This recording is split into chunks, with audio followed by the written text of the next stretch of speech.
Ladies and gentlemen, our next panel discussion is on capital markets and banking in the FinTech era, adapting to innovation and shifting landscapes. Please welcome our moderator, Ryan Lee, reporter for Finance Asia, and our speakers from the Securities and Futures Commission, SIX, and the Hong Kong Exchanges and Clearing.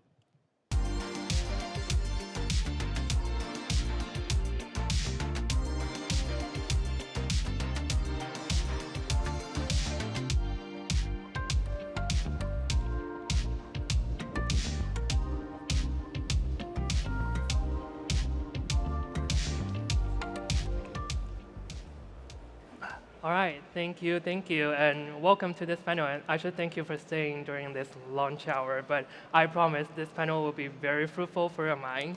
And I'm Ryan Lee, I'm a reporter with Finance Asia and Corporate Treasurer. We are a trade publication based here in Hong Kong, and also the media partner of FinTech Week this year.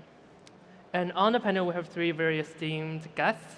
I'll leave the next couple of few minutes for them to do a brief introduction and give us some knowledge on how you and your organization resonate with our panel theme today, FinTech and capital markets and banking. So maybe I'll start with you, Wilfred. Sure, I'm Wilfred. I am Deputy CEO at the Exchange, Co-COO and also co-head of markets. So I have many jobs at the Exchange, both coming to events like these to tell a lot about the developments that is happening in our markets. At the same time, we also have to run a lot of the day-to-day developments and also operations of our marketplace here in Hong Kong, which is a fantastic set of products across equities, fixed income, and structured products and ETFs, etc. And also, HKEX, we have a very famous Stock Connect that we built in the last 10 years and have been a key connector for mainland and also the world. Thank you. Thank you. And Javier? Thank you. Thank you very much for having me here. My name is Javier Hernani, and I don't have as many jobs as you, Wilfred, but I have two. One is that I am the CEO of the Spanish exchanges, and I also run the Security Services business unit in the SIX group. And I think that this panel resonates very clearly with us because, honestly, I think that exchanges, we've been early adapters of technology a long time ago. So actually, I need to say that I think we are, to some extent, the reason why capital markets operate in an efficient way today. There's a lot to do, but honestly, all the adoption of technology early in the latest years of the previous century changed the world completely, upside down, the financial market. So I am old enough to have seen securities in the outcry system, which is kind of a movie thing already for young people. But I was there, I could see it, and what we've done in exchanges to make that work in an efficient way all over these years, I think is super important. And obviously, we're now talking about the new frontier, the new things we need to do, no? But it's really part of our DNA, is to adopt technology and make it work in the best way possible. All right, we're all still very ambitious. And last but not least, Elizabeth from SFC. Right, I'm Elizabeth, and I'm the director and the head of FinTech unit at the SFC. So my team is responsible for formulating the SFC's policies on FinTech matters. So this panel definitely resonates really a lot with us. For example, I think over the years, we've seen how innovation has gradually but surely changed the capital markets. For example, we've seen the emergence of online brokerages. We've seen the use of algorithms in conducting high-frequency trading and also in providing financial advice. So as regulators, we have to stay up to date on market trends and on technology in order for us to address the risks that arise from these use of new technology. Thank you all. And no further ado, let's dive into our main discussion today. My first question is for you, Wilfred. I know from Hong Kong Exchange's perspective, you have enabled several updates and reforms to your listing rules in the past few years. An example that we've covered at Finance Asia is the Chapter 18C for biotech companies. These are adopted with an aim to facilitate growth of FinTech and high-tech companies in terms of financing. So from this perspective, do you see some of the trends reflected in the capital flows and fundraising activities based here in Hong Kong? Great. I think that's a great question.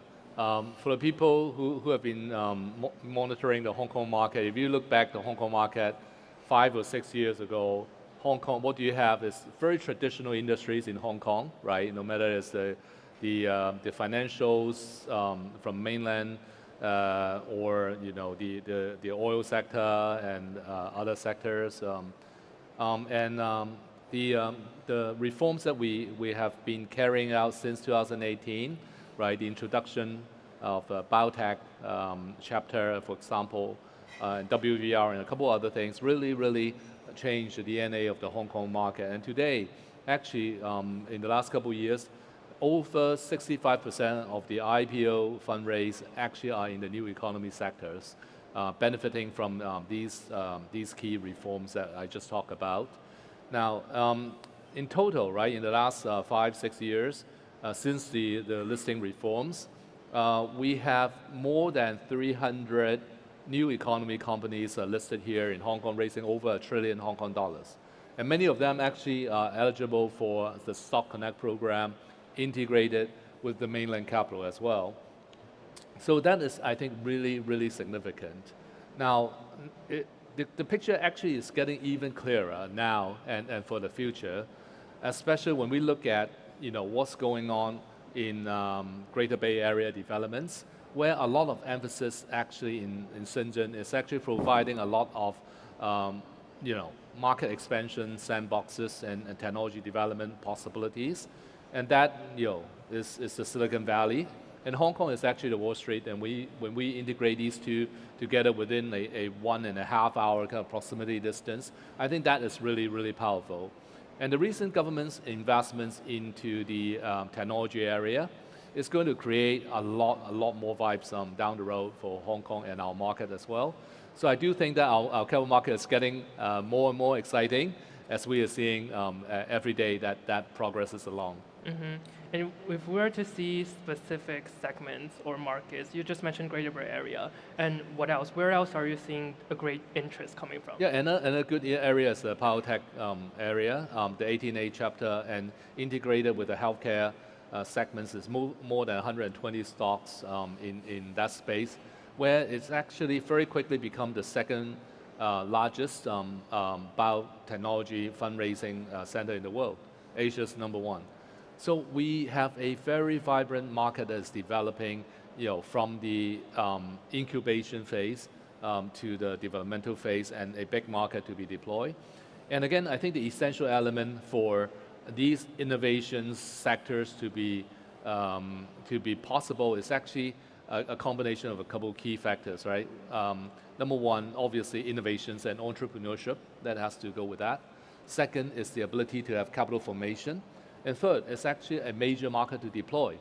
And that's why I do think that, biotechnology is one area, renewable energy is another area. We have a ton of those segments that we are likely going to see a lot of developments in that space, because we happen to be in a region where there are fastest growth in those three areas specifically.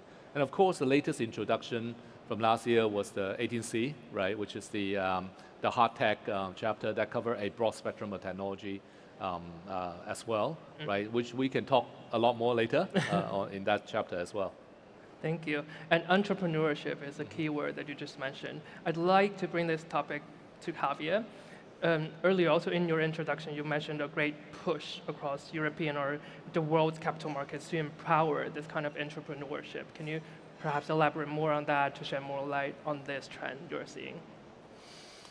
Thank you. I think in Europe there is a lot of initiatives. There's clearly a very clear policy target to enhance what we call Capital Markets Union, which has a lot to do with entrepreneurship, SMEs, basically the capacity of the European market to address the needs of finance from entrepreneurs of different sectors, from FinTechs or non-FinTechs, health, energy, so many sectors.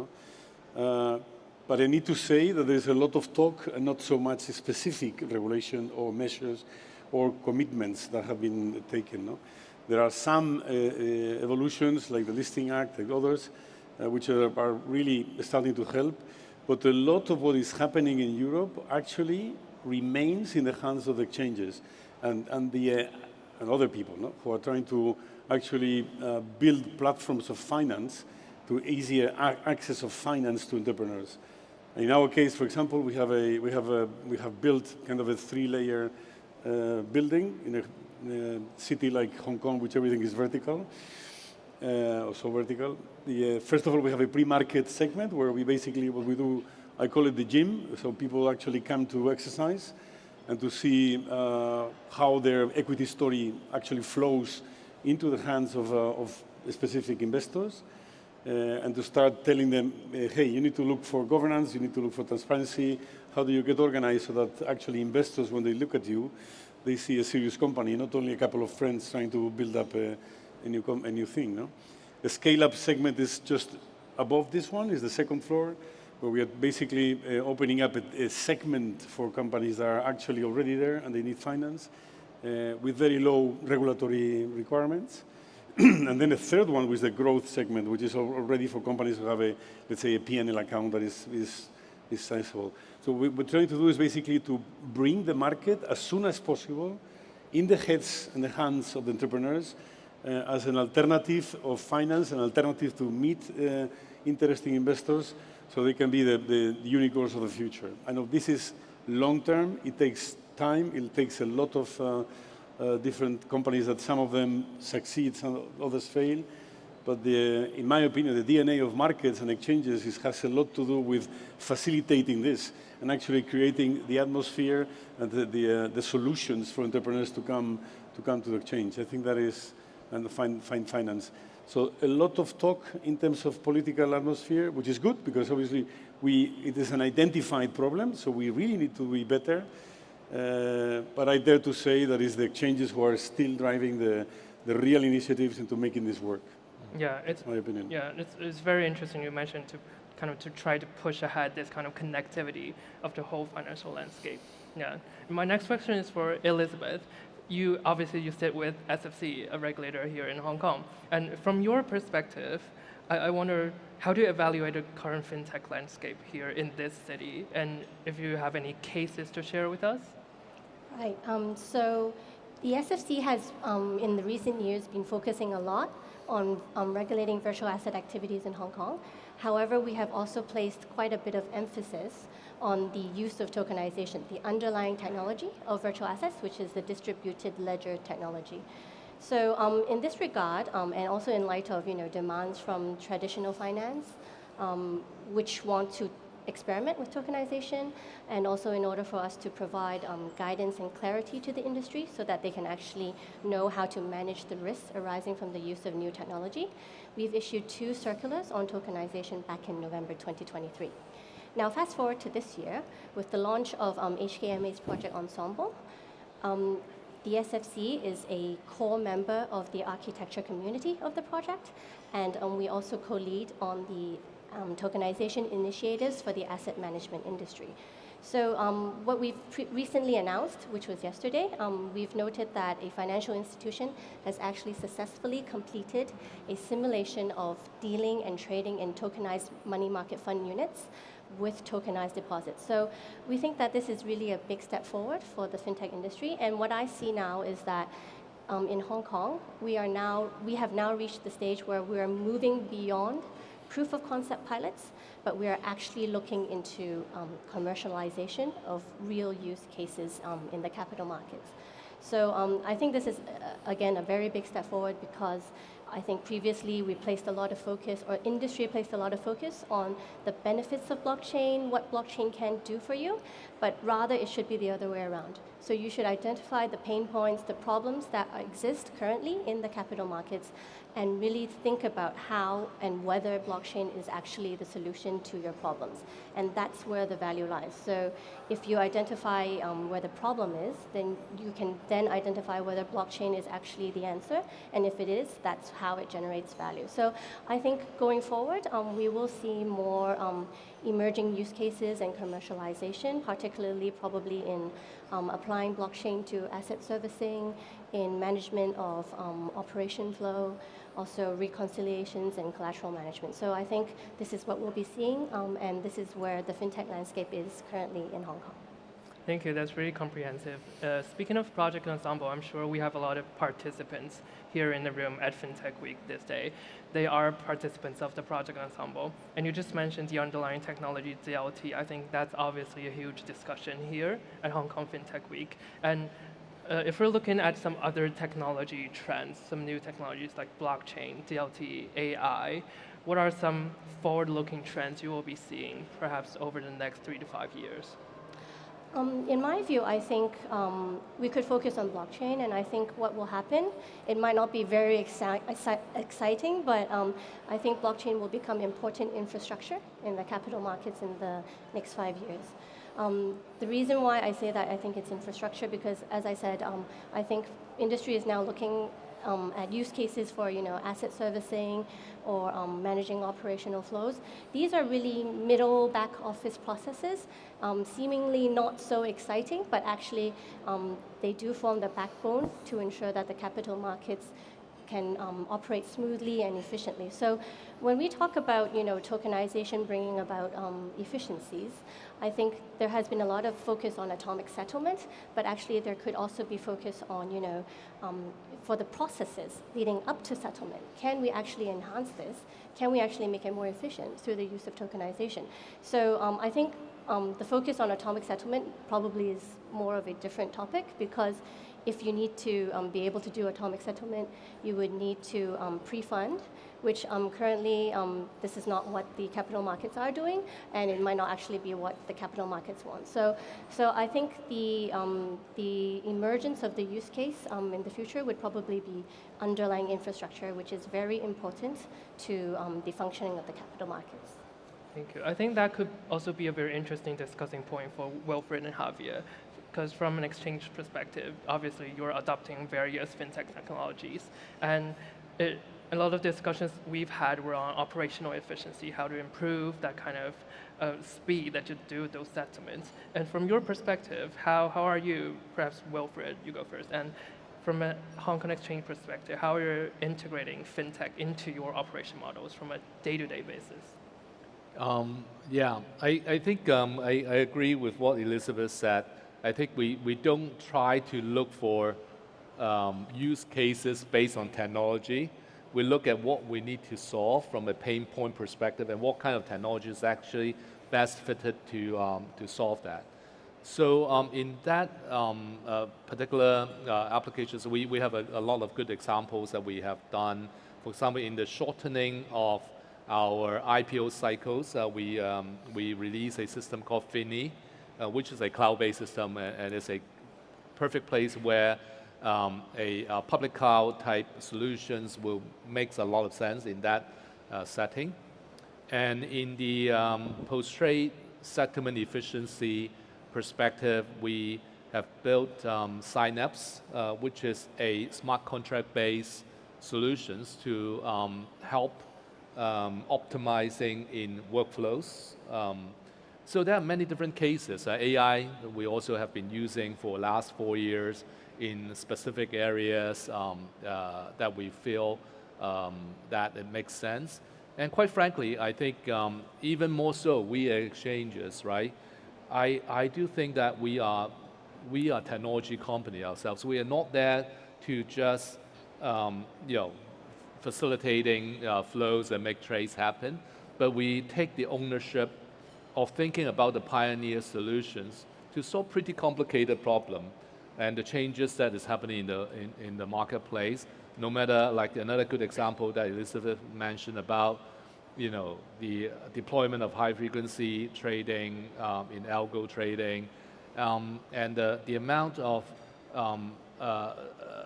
technology solutions that we as exchanger we need to be providing into a market becomes a very important integral part of it.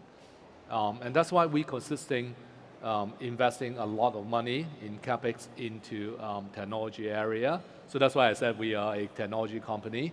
And another very good example is we are revamping our derivative system front to back, Orion derivative system itself, which is, again, we're trying to aspire to take the business to a next level with anticipating changes in the trading and settlement and the clearing and risk management, the full life cycle of trades. for the markets and build something that is not only fit for today, but fit for future. Thank you so much. Javier, if you have anything to add. Very, very much in line with what Wilfred said. This week we were in Beijing in the Cybos conference of Swift, and I was in a panel as well where there was a question to the audience on which is the technology that everybody thinks is going to be adopted or is more important. No? It was AI, cloud computing, quantum computing, etc. No? This kind of DLT. And the guess which was the most important answer, the most popular answer? No? AI. Why? Probably because the audience was economists, no? And I'm a black sheep in my family. I'm an economist, and so I'm not an engineer. Probably engineers would have said quantum computing, no? But I cannot obviously explain what quantum computing is. So everybody talks about AI. No, AI is the safe haven for many people. No?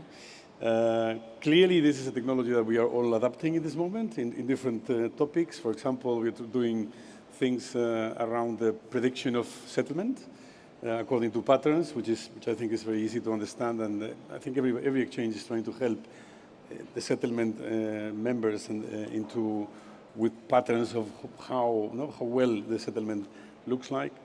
Also with the use of regulation, trying to find which regulation you need to actually look into when you're analyzing something, because the regulation is a book like this. So AI really helps us into identifying these kind of things. So there are very specific and profitable and interesting user cases already in our hands. No? But I dare to say that the big challenge of our environment is post-trade. I need to say I hate post-trade, so obviously I'm biased. I'm totally biased on this. But trading is not an issue, in my opinion, from the technological point of view. Trading is solved. It's super efficient, very fast. Even the digital technology probably is not there yet to beat the trading part. What is really important, there is fragmentation, when there is not a golden source of data, where we really have to make a lot of efforts to make seamless operations in the world, is post-trade. Is how do we make really in cross-border investment, cross-border information, corporate action, proxy voting information, all that world that it daily leads with millions and trillions of transactions. How do we make that much more efficient and really a better case? And that is where I think technology, AI, everything that is in our hands, DLT, FinTechs that might look into those problems and try to come up with solutions might help. No? And also the fact that digitalization, in my opinion, is not helping yet the fragmentation of the post-trade situation. Actually, is building on the same situation. So that is not solved. We really need to, if we want a better world in terms of post-trade, more efficient, so the money, the securities flow instantly in different markets, we really need to put our regulators and ourselves into how do we make post-trade much more efficient using all technologies available. That, in my opinion, is the problem. It's not a solution trying to find a problem, as you were indicating. It's a real problem that needs a better solution. And I think the technology, the basic technology is there. We need the standards, we need regulation, we need the bridges to be built. Otherwise, we will continue to talk about efficiency, and it will never be there unless we adopt certain standards, in my opinion.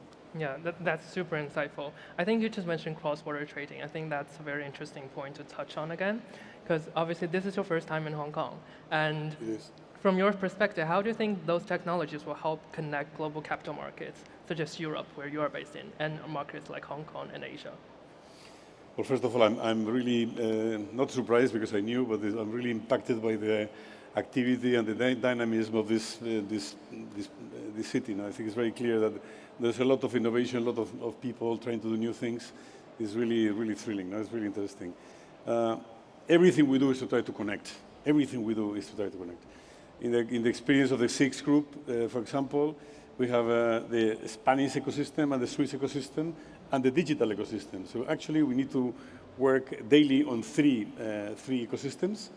From a regulatory point of view and from the, let's say, market infrastructure point of view, the best we can do for our clients is to make them that connectivity from the different constituencies, the access to central bank money, for example. The fact that if you are a member of the European Union, you're a CSD member of the European Union, you have access to central bank money, the same as we do have access to the Swiss National Bank money in the post-trade in Switzerland. And then the digital part next to it. What we are trying to build is connectivity between the three ecosystems, the digital one, the Swiss and the European Union one. So that is really the big challenge, is how do we make this connectivity seamless for clients so they can easily access what they need, securities, money, and to use it in different forms, like not only the transaction, so transaction that happens in the market, transaction that is clear, transaction that is settled, but also the transversal activity of everything that is the SEC finance, the repo market, the collateral mobilization, which is a massive amount of volume that today is not an easy thing to do. And to me, if you take that environment, if you want, to the world, to Hong Kong, to APAC, this is the challenge, is how do we make those connections, that plumbing actually seamless and efficient for investors, for companies, for banks to use them in the best possible way without a myriad of different processes and ways to do it. That, to me, is the global challenge. It's years ahead. I'm not naive. It's going to take probably a long time. But to me, that's the direction of where we should put our efforts. Mm-hmm. There's a lot to do in the future. Yes, it is. Yeah, we're about to run out of time. Just to wrap up our panel, I have one last forward-looking question to all three of our panelists. Just from a bird view, because Javier just mentioned there are a lot of challenges facing the industry right now, and we oftentimes talk about a fintech ecosystem.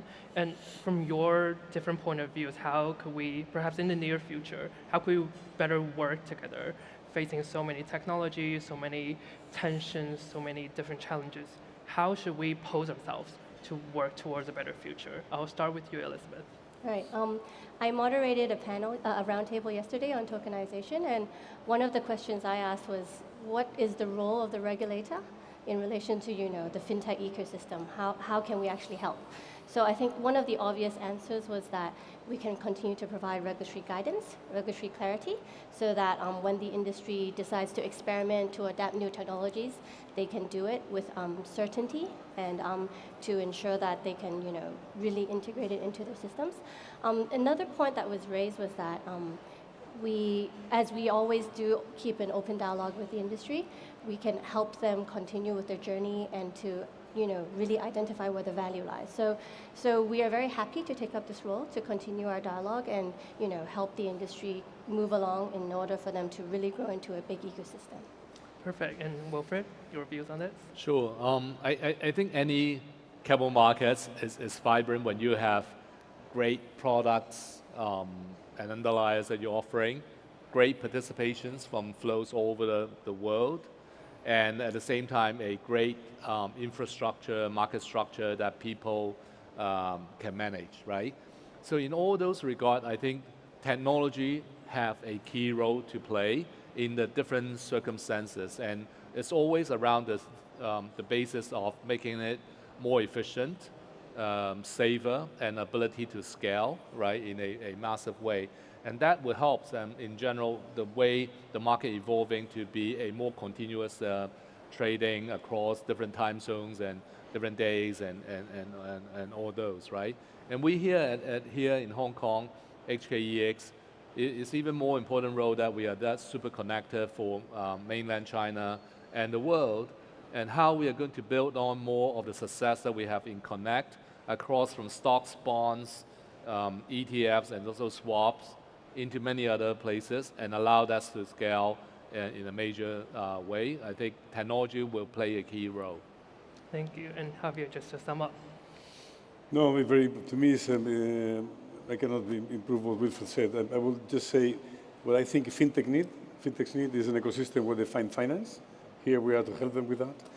And the other thing is basically to be, from the FMI perspective, again, like we did in the past, early adopters of best practice, best technology. So we create actually the atmosphere where the new ideas are incorporated to how we work, and therefore they become profitable for the companies, but also efficient for the rest of the world. And FMIs are, in my opinion, a backbone in which when we adopt something and it works, we really make things work at the highest scale. because then everybody connects to that, and then everybody uses it, and then we can be real accelerators of that innovation, in my opinion. Thank you all again. I wish we had more time, but we only have 30 minutes, so we have to wrap it up. And thank you so much, everyone in the audience, for paying attention in past 30 minutes. And please join us to give a big round of applause to all of our 3 esteemed panelists. Thank you so much. Thank you, Ryan, and our expert panelists.